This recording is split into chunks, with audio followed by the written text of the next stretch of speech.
The Bellerverse. The SCP Foundation generally has a good handle on preventing life as we know it from ending due to anomalous activity. Sure, they make some mistakes here and there, sometimes pretty big ones that require a little reset, but overall they keep on keeping on. But what if they didn't? What if life as we know it came to a crashing end, and with no reset button in effect, the remnants of humanity rebuilt things themselves, and life went on? That's the situation in the Bellerverse canon, set many years after the end of modern civilization, with the SCP Foundation being nothing more than a legend, and anomalies left to freely exist. We're not going to cover everything in the Bellerverse in this video, but we'll give it a decent look. So first things first then, what exactly caused the end of modern civilization? Well, it's not exactly stated, and it really doesn't matter either. All we're told is that every single person on Earth died, but humanity managed to continue on thanks to them not being present on Earth at the time of the disaster. A few thousand researchers, agents, and D-Class were spared and emerged back onto an Earth devoid of human life. The Foundation was now in charge of these remnants, and there was a lot of work to do. They had the D-Class begin rebuilding things, while various strike teams set out to begin clearing out any loose anomalies in the surrounding area. They were based out of Site-23 in Australia, until SCP-682 showed up. They managed to recontain it, to a degree, by using SCP-184, the Architect, to get it lost in endless tunnels, but they had to lose an agent as bait. Other researchers went rogue and left on their own, but even those who stayed with the Foundation began to change. They began to use anomalies as part of their jobs much more readily, as what was the point of protecting society when society was already destroyed? This led to infighting and splinter groups, until eventually the Foundation really no longer existed. Instead, there were warring tribes, as more and more of the knowledge of the past was lost. Thousands of years passed by, with these events and people passing into legend, and various researchers and agents looked upon as gods in a new religion. Moving on to various aspects of this new world, starting with the geography. All of the Bellerverse takes place in and around what once was Australia, as humanity has not managed to move on from there yet, and the rest of the world is likely in very rough shape due to anomalies running wild for thousands of years. Most of the continent is much greener than it is now, with the climate having changed greatly. There are plains, forests, and even rainforests where there was once only desert. Civilization varies greatly from one place to another, ranging from tribes hardly in the Bronze Age to people living in cities to the east, firmly in the Iron Age. The city people war, trade, make alliances, and are willing to raid old ruins for treasure, although this is still considered a very dangerous concept. They've rediscovered the principles of agriculture and started to expand, but there's still a great deal of empty land in the east.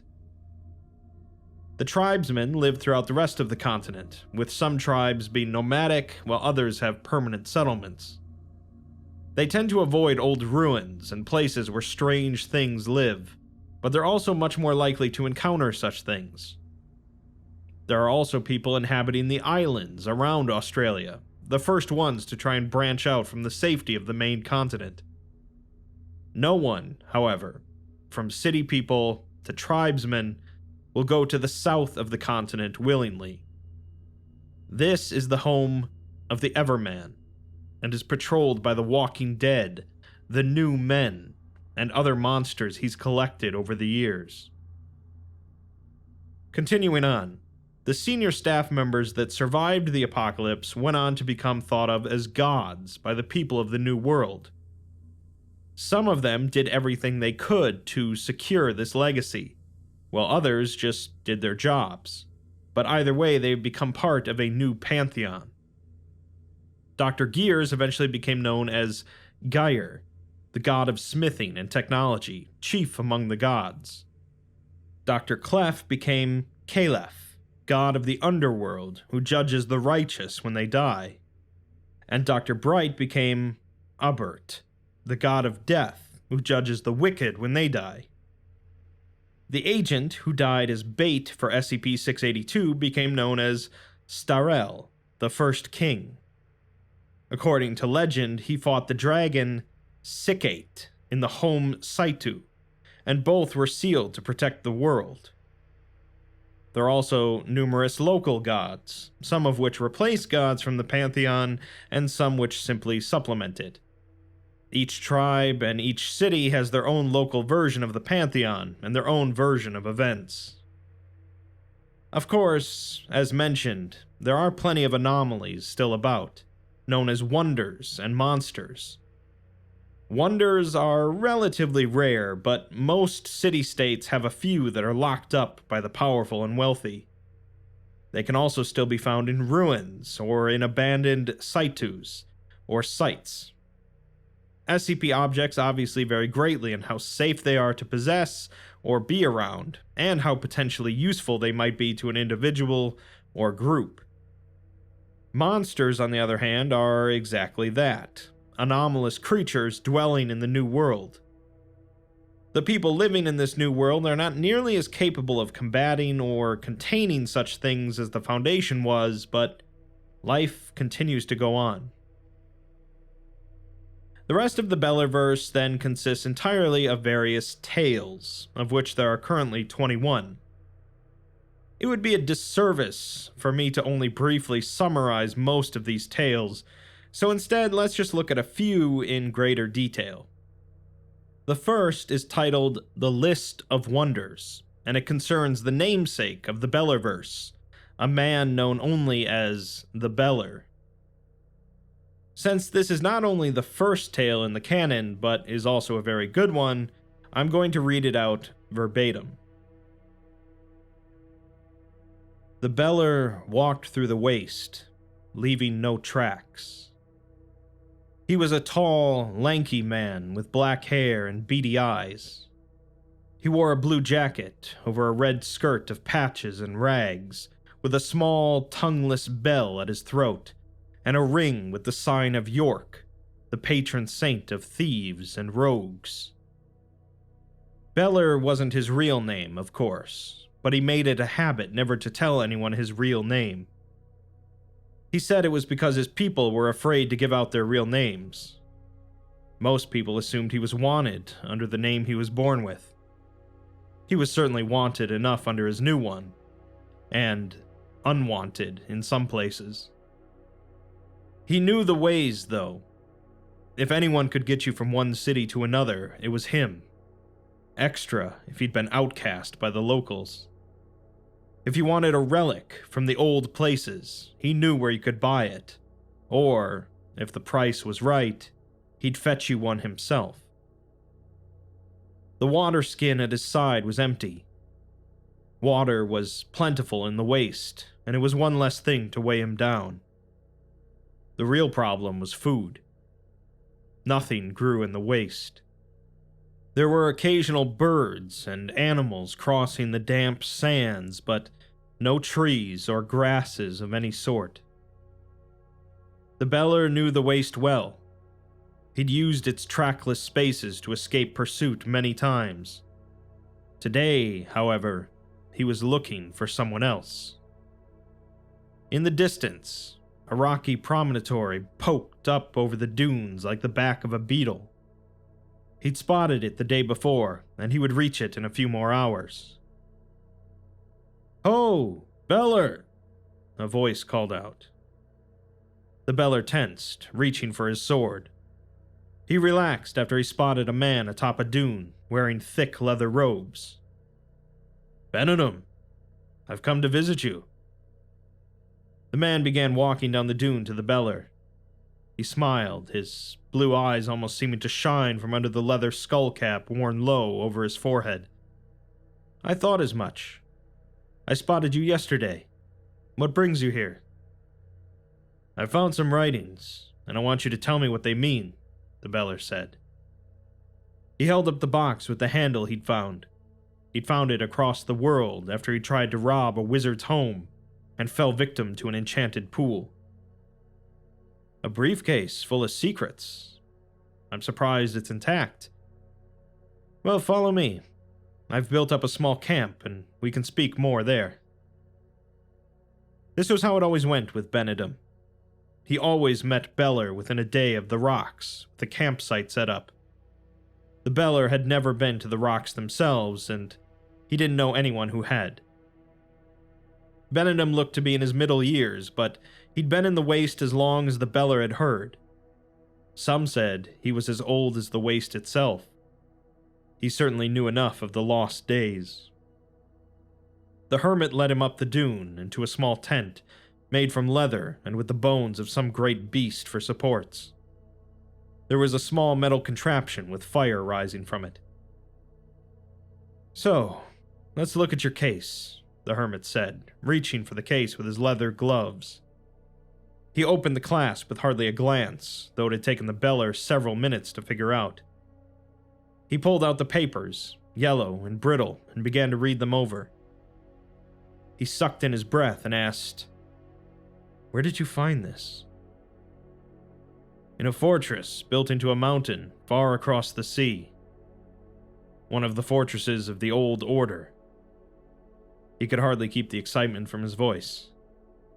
"There were other relics there, but this was the only thing I could carry easily." "How did you get across the sea?"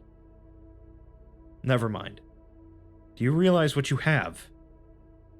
"Secrets," the Beller said, smiling. The hermit's reaction told him the papers were important.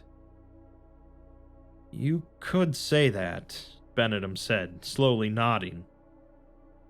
"This is a list of wonders, I suppose you could say, and the locations of the Saitus." "Including the home Saitu?" the Beller asked hungrily. Benedum straightened suddenly.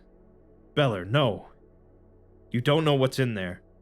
It was abandoned for a reason." "I'm not afraid. I've been in Saitus before." The Beller puffed up his narrow chest. "Not like this one. I won't let you do it. Don't try to stop me, old man. Just tell me where the Saitu is." The Beller grabbed the hermit's wrist. It felt hard and thin under the sleeve, as though there were nothing there but bone. Benedum did not move, and his expression never changed, but something changed in him, as though he had suddenly grown larger. The hairs on the back of the Beller's neck rose. There was a sense of power in the air, as though lightning were about to strike. "Will you strike me?"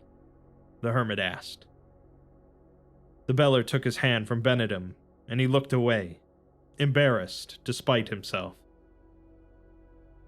"Now, I'm going to put an end to this nonsense." He put the papers over the fire, and they caught at once. "You should thank me. I've saved you from yourself, you know." Resentment boiled up inside of the Beller. He hated being made a fool of, and he couldn't resist leaving one last gloating note. "You haven't changed anything." "What do you mean?" Benedum asked, suspicious. "Do you think I would make this journey with only the original set of papers? As fragile as they were? I've had time to make a dozen sets, and I've hidden them all." In truth, he'd only taken the time to make one copy, and it was in his bag, but Benedum didn't know that. "Beller, you can't do this. I won't let you." Benedum rose, and for a moment, the Beller thought he might attack. "You won't stop me," the Beller said with a bravado he didn't feel. "You're no murderer." Benedum stared at him for a long moment, and then, to the Beller's surprise, he burst out laughing. "Oh, Beller, if you only knew. No, I won't kill you, but not for the reasons you think. Go on, then. I cannot stop you. But I don't know how you expect to follow the notes when you cannot read them. I'll find another who knows the old language. There's no one else. I'm the only one who still remembers it. Not true. There's one other. And he's not hard to find. Who? Oh. No, Beller. You don't mean to go south, do you? Benham's eyes turned to pity. If you will not help me, then I have no choice. I'd go to Abert himself if he offered me the home Saitu. Benedum only shook his head. It's not death you should be afraid of, in the Everman's hands. Beller kept his fire small and watched the entrance to the cave. He was a week out of the waste, and there was something moving outside. It was too big to be a wild dog, and didn't move quite right to be a jumper. It could be another traveler, of course, or a bandit, but he hadn't seen anyone for 2 days. The South was a cursed land. Everyone knew that. Twigs cracked near the entrance, and a human shape blocked the light. White, blank eyes stared at him, and a low moan spilled out of a slack-jawed mouth. Geyer's Forge, he swore, and raised his sword. The walking dead were only a nuisance in the open, where their slow speed and clumsy movements made them easy to kill. In the cramped confines of the cave, however, he was at serious risk of a bite. It stumbled towards him, inadvertently stepping into the fire. It didn't seem to react as the flame climbed up its leg. It only stepped onward, reaching for him with gray, bloated fingers. The Beller swung his sword at the hands, taking off the fingers. He tried to step around the dead man and get to the entrance, but it stumbled over and grabbed at his shoulder with its unmaimed hand. He kicked out, trying to keep from catching fire himself, and knocked its leg out from under it. The dead man fell, nearly pulling him down with it. He managed to get free before it could sink its teeth into his leg. He jumped back, and it began to crawl towards him. He jogged out of the cave. The Beller congratulated himself on another daring escape. Now he merely had to wait until the dead man came out, and it would be easily dispatched. As he turned, his smile slowly sank.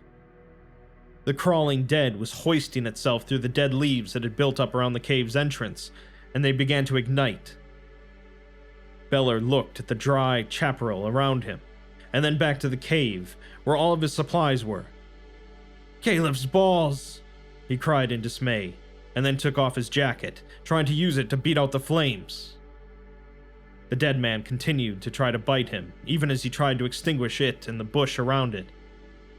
His jacket caught, and he was forced to drop it. The fire spread quickly, and the Beller realized there was no way he could beat this fire. It was time to retreat. He jumped over the dead man and ran back into the cave.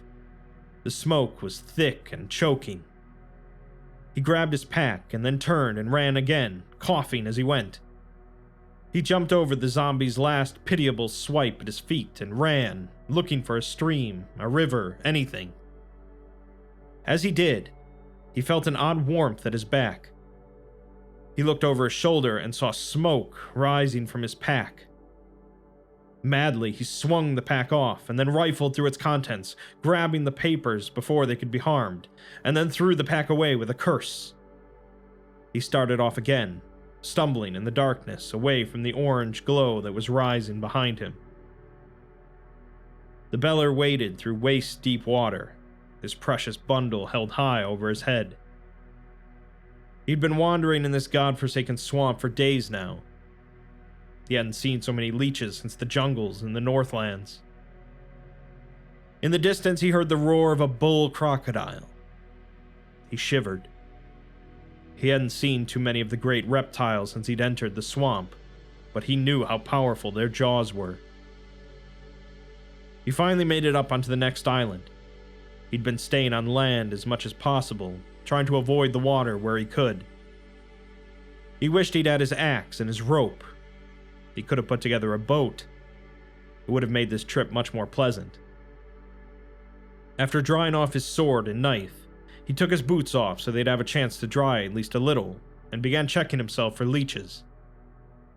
He pulled off the 4 that had taken hold, cursing them as he cut them up with his knife. He placed the papers on top of a reasonably dry tree stump, with a rock over them to protect them from being blown away. He didn't want to chance them getting soaked and ruined now. He checked his water skin. There was still a little fresh water in it. He considered drinking it, but decided to wait a little longer. He didn't know when he'd find another spring. No food, no fire, and running out of water. He hoped he'd find the Everman soon, or he'd have to start eating the Abert-damned leeches. Worthless, bloody place, he said. Bloody, someone said behind him in a strangely familiar voice. He turned and didn't see anyone. Place bloody, someone else said. The Beller realized the voice was his own. Am I going mad? He wondered to himself. Worthless bloody, another voice said, and this time he spotted movement. A large red crab sidled out from behind a bush. It was perhaps as tall as his knee, and had long, thin arms that seemed to end in spikes rather than claws. He pulled out his sword and tapped the ground, hoping to scare the creature away. It didn't look dangerous, but he didn't like the way its beady eyes were staring at him. As he stepped forward, he felt a small pain in his leg. He spun around in time to see another of the crabs sidle away. "Fucking bastard!" he shouted. "Bastard place, worthless," said another of the crabs, scuttling over a rock. He started to run to it when he felt another pain, and his leg collapsed from under him. He lashed out at the crab that cut him with his sword, but he only managed to tap it with the flat of the blade. He heard others moving around him. How many of them were there? They all began chittering, repeating his words in idiot chorus. He felt more pains. He tried to flail around, but it was getting hard to move. Were they poisonous? What were they doing to him? He saw one sidle up to his arm. He tried to move it out of the way, but its spike-like claw reached out, and he saw the glittering blade on its underside as it sliced into his elbow, cutting the tendon. It spat a thick, viscous fluid over the wound, sealing it instantly. He couldn't move the arm any further. He began to scream as others swarmed over him, cutting, spitting, and rendering him immobile. One cut the tendons of his jaw, and his jaw slackened. He couldn't move except to arch his back. They started cutting off bits from his extremities. He felt his fingers and toes get cut off, and then one began to pluck at the soft flesh of his face. The last thing he saw was a pair of sharp claws reaching down to his face. It went on for some time, until he heard an odd, guttural voice. He heard the crab scuttle away, and then felt a final sting in his arm. He felt himself being lifted and carried as he drifted off to sleep. When he woke up, he felt stiff, and his head hurt. He rubbed his eyes as he sat up. Then he stared at his fingers and the rest of his body. He was whole. Was he in Abert's land now? Was he about to be judged? He looked around and saw that he was in a white room, lying on a padded platform. It looked like the remains of some of the Saitus he'd seen, though much better kept up. Something felt odd with his hands. He looked down at them and blinked several times. He counted. He counted again. He balled his fists and then opened them again. It was no use. No matter what he did, he still found he had 5 fingers and 2 thumbs on each hand. The door opened. I see you're awake, sir. Pleased to meet you. The Beller looked up and nearly fell off the platform as a monster entered the room. There was no other word for it. It was a man, roughly. It had 2 arms, 2 legs, and a head in the right places. But the head was oddly formed, as though someone had grafted on the crowns of other heads on top of it, making it much bigger than any normal man's head. He had 4 eyes with odd-shaped pupils under his bulbous forehead. A mechanical construct on a headband swiveled a lens over one eye, which blinked monstrously under the magnification. The skin was paler than any man the Beller had seen, almost white and pinkish, with light brown hair. A mustache with an unnatural curve seemed to form a second curly-Q smile under his nose. His arms branched at the elbows, giving him 4 large hands, with long fingers with too many joints. I'm sorry if my appearance is alarming to you. I was working, and I didn't expect company. You're the Everman, the Beller said, frightened in spite of himself. The monster nodded. Everett Mann, actually. Dr. Everett Mann. The finest and the last surgeon this world has seen. And you are the Beller. You talk in your sleep, you know, and scream and beg a little. I rescued you from my pets, dear little 098s. They can be difficult with strangers, I must confess. But no harm done, yes? And I even gave you a few improvements. I make people better, you know. Improvements? The extra fingers? Yes. And if you tense your fingers, just a little, the Everman said, smiling beatifically. Confused, the Beller did as the Everman suggested. As his fingers tensed, little glistening hooks sprouted from the tips of his fingers. He bit back a curse. They have a strong soporific. Useful if you encounter a dingo or other dangerous wildlife. The Everman turned. But let's have some tea, yes?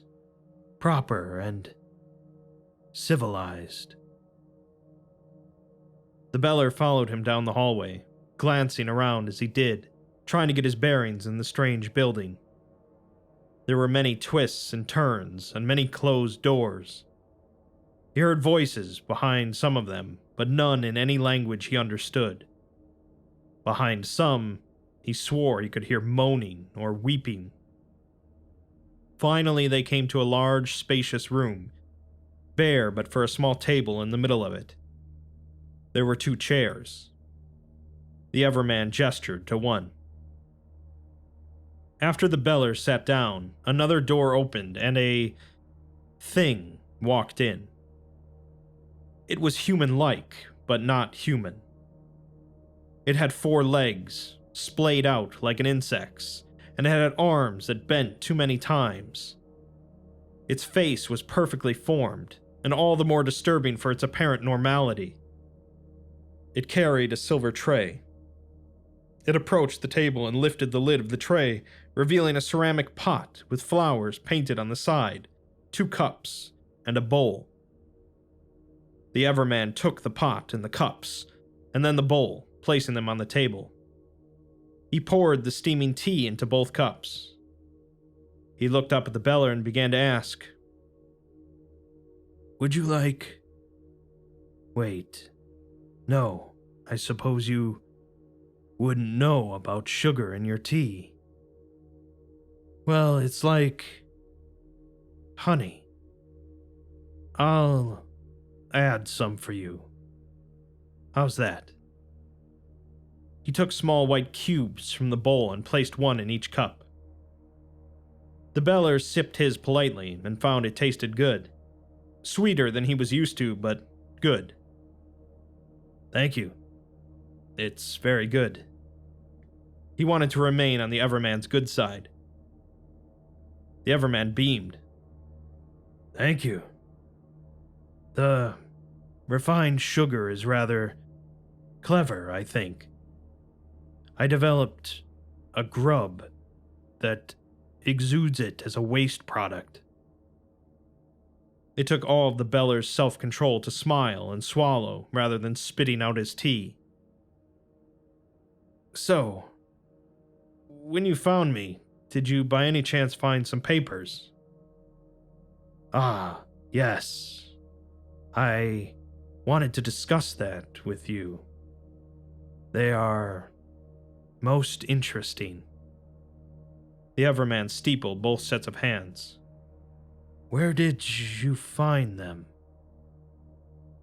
In a land far to the north, across half the world. They were in a situ in a vast desert. Ah, the Gobi outpost. That's interesting. Very interesting. I did not realize that 120 was still active. We'll speak of that later. This list will help me find many things that were lost. Like the location of the home situ?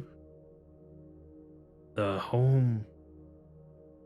The Everman looked at him strangely for a moment, and then realization dawned in his strange eyes. Ah, you mean Site 23. Yes, it's in there. Though, I could have told you where that was. You could?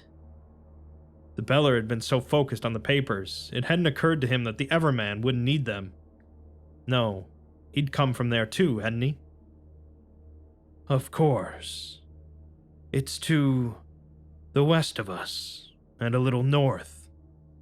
I remember it well, though. I try not to visit there often. It's a dangerous place now. 184's effects are difficult to predict, especially after all this time. But think of the secrets that it must hold. What? It's the birthplace of humanity, the holding place of so many wonders, and the grave of Starel himself. The Everman stiffened. His eyes narrowed, an eerie effect with all four staring down at the Beller. Strelnikov, the monster said. Dmitri Arkadeyevich. What? The Beller said, confused. Strelnikov. Dmitri Arkadeyevich. That is how he introduced himself to me when we met.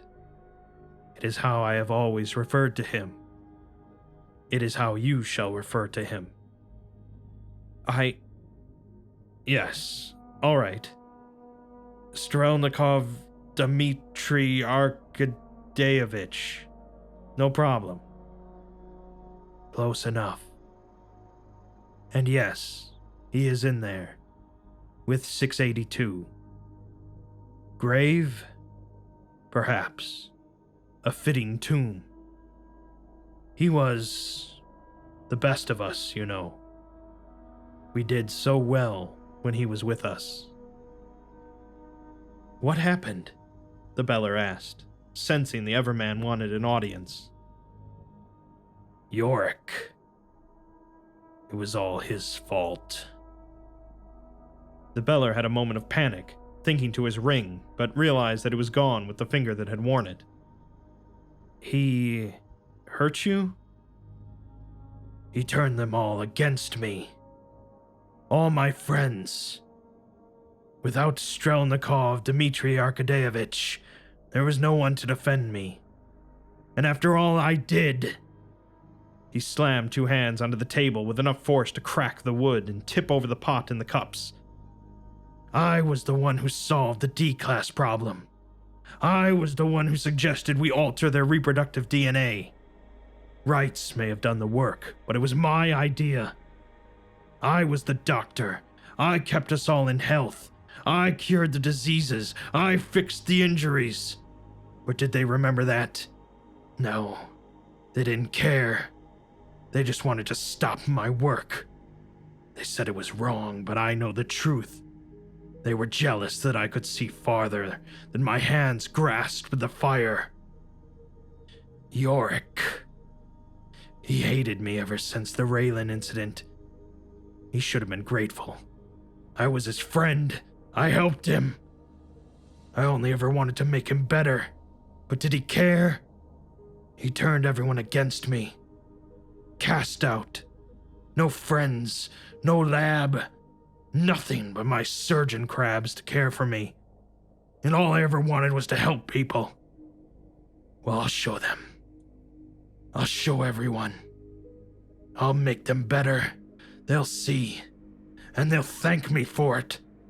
No one will ever dare throw me out again. The Everman's eyes were wide and mad, and veins rose from his neck. Slowly, his eyes focused again on the Beller.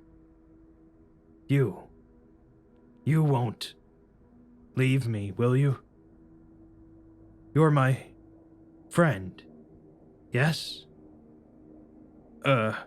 Yes, of course, the Beller said, terrified. The Everman was mad, clearly. If he hadn't been to start with, the years alone must have done it.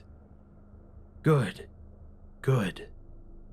I knew you were different. As soon as I saw you. You won't abandon me. I'll help you. I'll make you better. That's what I'll do. Oh, that's all right. I think I'm good enough for now. No, I insist. He gestured to his servant, which grasped the Beller with a strong, vice-like grip. I understand your reluctance, but you'll see. It's for your own good. I'm your doctor, after all. He stood and walked for one of the doors. The servant followed, forcing Beller along. Dr. Mann pulled out a small metal object and placed it into a slot on the door, then turned it. The door opened, and they entered.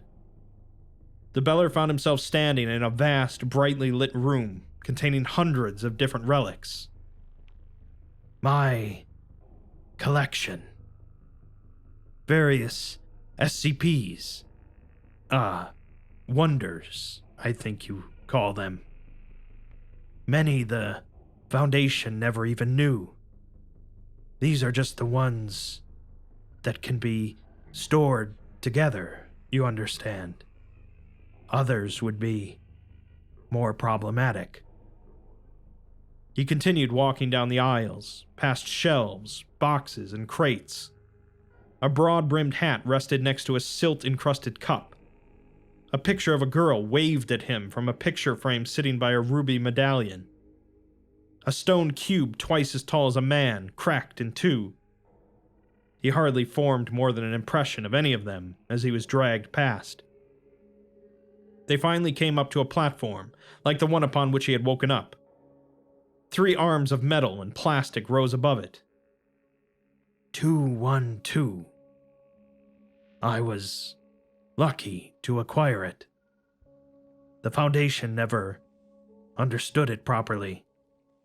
They couldn't control it. The improvements were random, haphazard. I have better understanding. It will help you, my friend. Help you to see as I do. The Beller didn't know if he meant eyes or beliefs, and he didn't want to find out. He twisted it as much as he could and delivered a swift kick right between the servant's four legs. It howled and released him. Even as the Everman turned, the Beller grabbed a box off a shelf. "No, you fool!" The Everman shouted as the Beller threw the box's contents at him. He tried to grab a tiny red object as it bounced away, but it evaded him. The Beller turned and ran. He heard crashes behind him and saw the servant running after. It screamed at him, a high-pitched keening that grated at the Beller's ears. Then something struck the creature, and it stumbled. The Beller thought he saw a tiny red streak, and then a shelf collapsed. He cursed and added even more speed, looking for shelter. "Traitor! Quisling!" The Everman's voice echoed through the room. "Yorick!" The Beller saw an odd-wheeled box. He jumped inside of it, on the off chance it might be enchanted to move. He looked around for some sort of control mechanism. There were several levers and a large wheel. He tried them, but got no noticeable response, as more objects broke and shattered around him. Something punched through the roof before shattering the front window. The servant, one leg trailing behind it, jumped on the front of the vehicle and reached through the broken window at the Beller. In desperation, he clawed at it, raking at the creature with the hooks the Everman had planted in his fingers. It hissed and drew its arm back, then tensed as if to jump. Finally, the Beller noticed a small metal object, like the one the Everman used to open the door.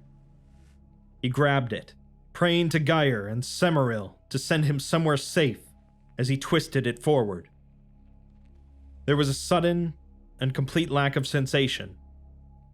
For the second time that day, he wondered if he were dead, about to face Albert's justice. Then, suddenly, he found himself falling. He landed on a sandy dune with a force that had knocked the wind from him. In the distance, a building half buried by the sand stood, and nothing but dunes for miles. He stared, and then laughed, until tears streaked down his face. It was the Saitu, where he'd found the papers, and the whole quest had begun. In the second tale, The Seeker, a man named Sender of Noma prays at a statue of old Aggie before departing on a journey out into the desert. The man was being sent on this journey because of a small stone that had fallen to him, with an arrow carved into it pointing out towards the desert.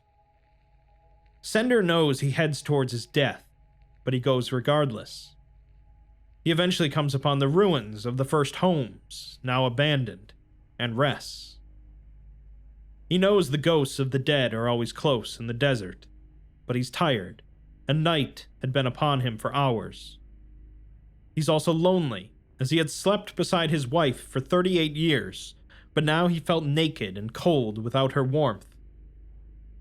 He closes his eyes, trying not to listen to the voices in his head, when another voice speaks, stating that he is old, and asks why he walks this desert. He quickly opens his eyes and sees a butterfly resting on the edge of the wall. He immediately goes to his hands and knees, bowing down, calling the voice Lord, and stating that they honor him. The voice didn't respond, and Sender soon realized that he hadn't answered the question. He says that he is the new Seeker, as the lot fell to him, and being of a great many daughters, he was sent in despite his age. The voice remains silent, but when Sender raises his head, he sees that the butterfly has begun flying through the air, so he quickly grabs his things and hurries after it. Eventually, after cresting a large hill, the butterfly seems to flick away into nothing.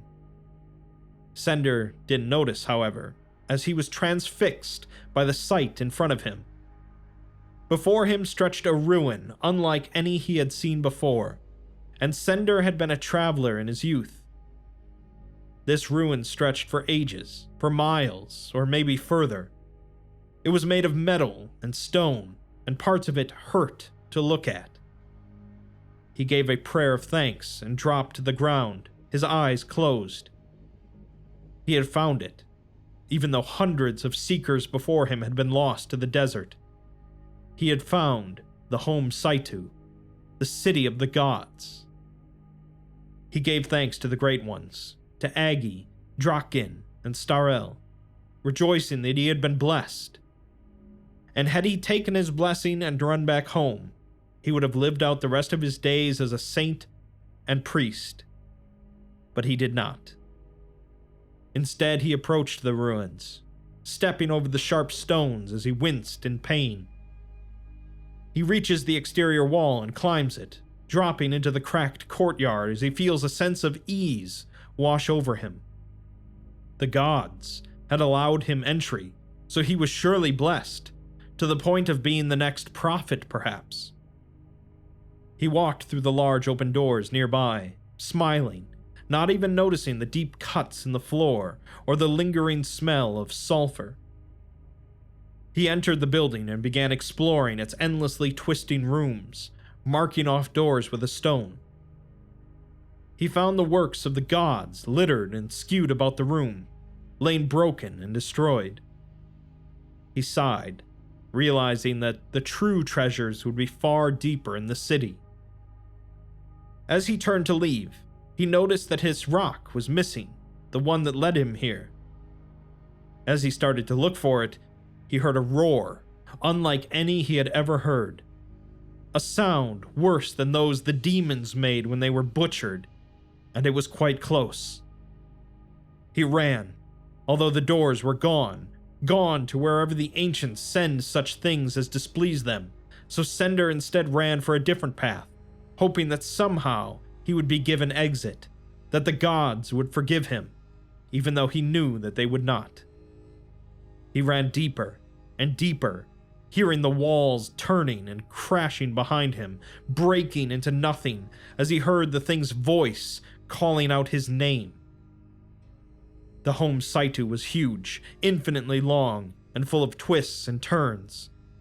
He was given short moments of joy when he thought he'd escaped, followed by deep moments of fear and sorrow as he realized he did not. He ran and ran until finally he fell, turning and looking at the beast. Its great maw opened and split into 4 parts, its terrible teeth easily pushing into his skin and through it. He screamed and screamed, but the gods wouldn't hear him. There, he died, learning too late that the blessing of one god is the curse of another. An old man finishes telling this story to a group of children, laughing loudly and coughing as they flee in terror. One child remained, however, and asks, what was it that Sender found? The old man turns to the child and says that he found just what he thought he found, the home Saitu, the city of the gods, and Starel's tomb. The boy shifted on his feet, and then asked if Sender was blessed. The old man smiles and laughs and says, of course not. He was cursed, as there are some secrets no one should have to discover. The boy is confused, however, as finding the home Saitu is certainly a blessing. The old man's eyes narrow and he asks the boy his name. The boy responds that you should never tell your name to one who hides his, causing the old man to laugh again, remarking that the boy must be a follower of York. He introduces himself as Benedum, and the boy says that his friends call him Roan. Benedum says that he will tell him a tale of York, and asks if he's ever heard the story of the ape god Abert and the waters of life. The boy follows after him quickly, hanging onto every word.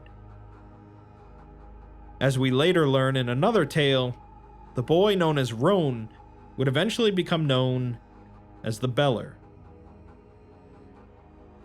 In another tale, SCP-1,000,000, a shaman is instructing a shaman in training in how to record information about anomalies.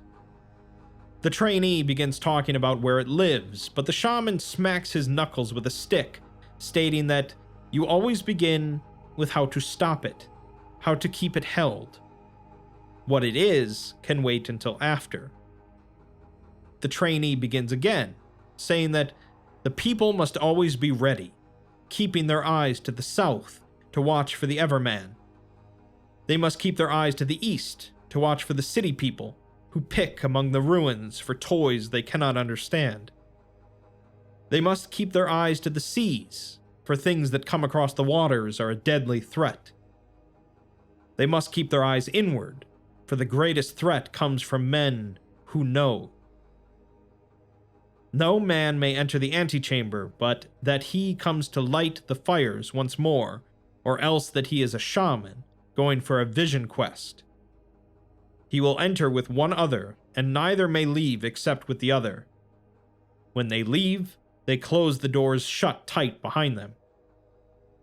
At all times there will be 5 guardians at the door, chosen from the people and trained in war. They will keep their spears sharp. When one sleeps, another comes to replace him. Their dogs will sleep at their feet, ready to challenge any who comes from outside or within.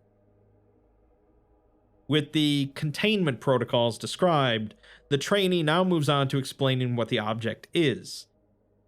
He refers to it as an SCP, called a wonder by the ignorant, and says that it holds the number of 1,000 thousands. It is of the kind called Qatar, the all-consuming. There are 2 parts of the SCP. The first they call Aleph, which is a dream of butterflies. They are held off by the burning of certain herbs, and it is therefore that they keep the fires lit, remaining watchful should they go out. The dream of butterflies gives a man visions, strange scenes of times far past. He has seen these visions once, seen men and women dressed strangely in long white coats, speaking in a language he did not recognize. The second part of the SCP, the bait, is the most dangerous part, though it seems to be nothing but an old man. In other lands, he is called a god, or a devil, but they know he is just a man who has lived very long, and that is what gives him power. He was one of the first to leave the home Saitu, and they do not know how he came to live so long. Perhaps through the efforts of the Everman, or perhaps from another SCP hidden deep in chambers they have not seen. Either way, he lives, and he knows the secrets from the time before. His knowledge is a poison that must be kept from the world, and that is why they keep him held, as their ancestors did before them. The shaman tells him that he has done well so far, admirably echoing the words of others, but a shaman cannot simply speak like a parrot. He has been inside, and seen the bait, so he should add to their knowledge. The trainee says that the old man asked him to help him escape, promising him great weapons and riches beyond his dreams. The trainee refused, for they know him to be a liar. The old man said that he was imprisoned unjustly, cursing him, and then cursing Geyer above and Caliph below for holding him there. The trainee fled, admitting to the shaman that he is not a brave man. The shaman tells him that he did nothing wrong, as many who have gone in have not returned. The dream of butterflies and the old one are strong, and they know that they wish to get past them. They serve, contain, and protect. The trainee responds that they protect until the gods return. Finally, in another tale, Learning, 2 men are traveling towards the city of Caliphite, where the rich are said to buy relics for 10 times what they're worth. One is riding a horse, and the other a camel, with 3 days of travel before reaching the city. Before reaching the last village before the city, however, they come across 2 dead men lying in the dirt. Both of their packs appear to have been rifled through, and the ground around them was stained black with dried blood. Whoever killed them had taken their water, and maybe their horses, but had left everything else behind. They emptied out a pack onto the ground, finding it filled with relics. They found a plain set of clothes, a corroded metal coffee mug with ITT Industries written on it in the old language, a polished black pipe, and a green book. There was also a bag of tobacco tucked inside the coffee mug, although, since neither man realized its purpose, this was discarded. One of the men, Carrick, asked what a Caliphite man would give for a relic of the old world. The second man, Goreth, finished the joke by replying, food, water, his wealth, and daughter. They both laughed and hugged each other in celebration of their find. Carrick examined the pipe, while Goreth opened the book, finding only a single line written in it. He sounds the words out, to which Carrick asks what it means, as he cannot read it all. Goreth, however, frowns and says that he doesn't know, but they should begin riding for the village. The two started off again at a brisk pace, as they had no food left, and Carrick hoped to find something to eat before they slept. They rode in silence, both contemplating different things, with Carrick contemplating his dinner and Goreth contemplating the book.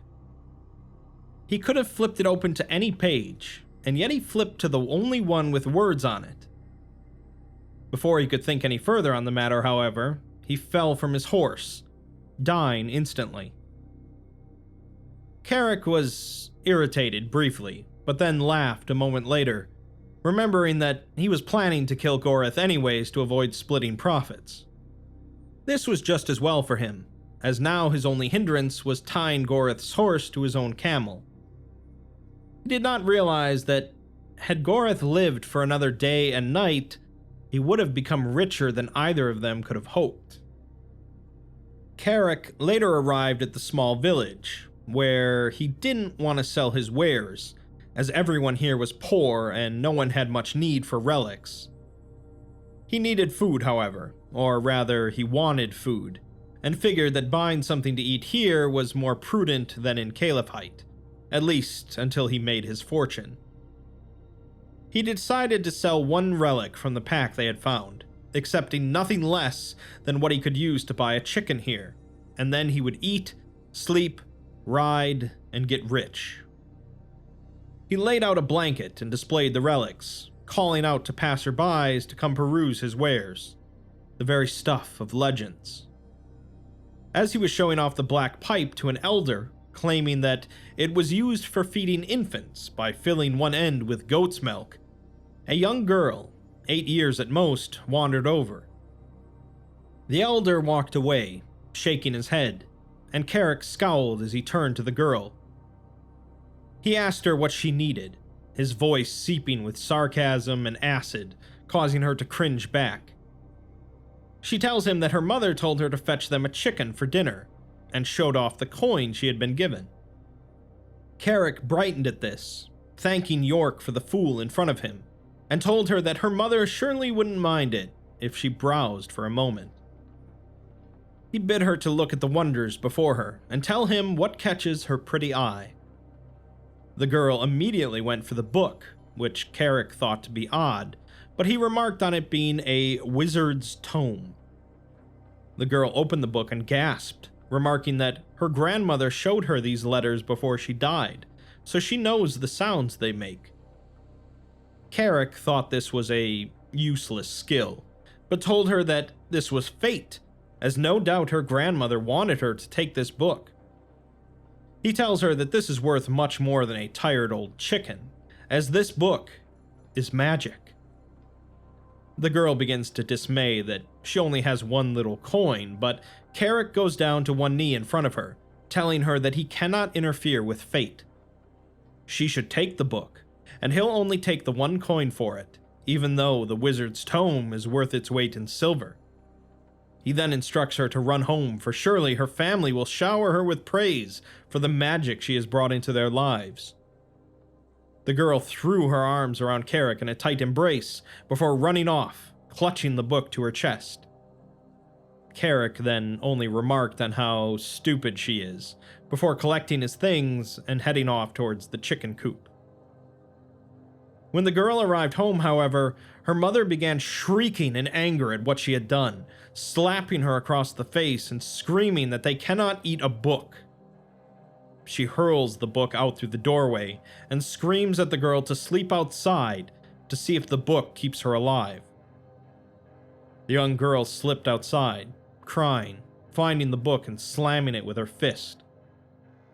She took the book around the back of the house as she continued to cry, eventually opening it again and finding the same words written there.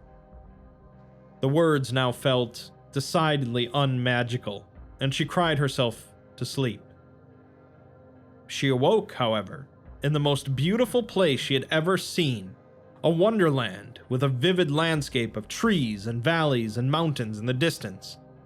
Birds, colored like rainbows, flew right over her head, and she watched as amazing animals sprinted across the valley below. She looked up and saw more stars than ever before, despite it still seeming like daytime, with 2 suns in the distance. A voice calls out to her from behind her, and she spins to find a tall, old man with a long white beard down to his chest. His hair was the same color, as were his eyebrows, and his voice was soft and deep, but friendly. His face was friendly too, with many wrinkles and creases on the sides of his upturned lips. Most amazing, however, was his cloak, a shimmering green which flowed with waves of shades from a deep emerald that looked almost obsidian to a light leafy olive, and everything in between. The old man greets the girl, who stammers and asks if he's the wizard. The old man smiled at her and says that he supposes that he is, before asking who she is. She introduces herself as Aaliyah, which he remarks is a pretty name.